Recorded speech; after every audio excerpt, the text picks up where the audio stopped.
அரவான் என்கிறவர் யார் தெரியுமா? பாண்டவர்கள் ஒருவரான அர்ஜுனனுக்கும் உளிப்பி என்கின்ற நாககன்னிகைக்கும் பிறந்தவர்.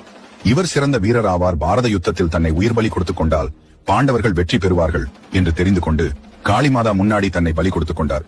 இவர் உயிர் திறப்பதற்கு முன்னால் கிருஷ்ணரிடம் 3 வரங்கள் வாங்கினார்.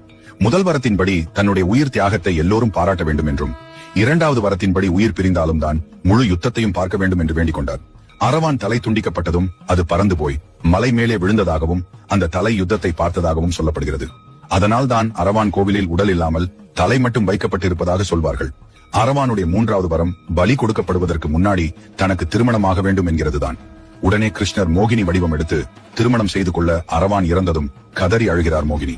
இந்த அரவான் தான் திருநங்கைகள் வழிபடுகின்ற கூத்தாண்டவர் என்று அழைக்கப்படுகிறார். கூத்தாண்டவர் கோவில் விழால மோகினி போலவே திருநங்கைகள் தாங்களும் அரவான திருமணம் செய்து கொள்வதாகவும் அவர் தலை துண்டிக்கப்பட்டதும் தாங்கள் விதவை ஆகிவிட்டதாகவும் நினைத்து அழுகிறார்கள்.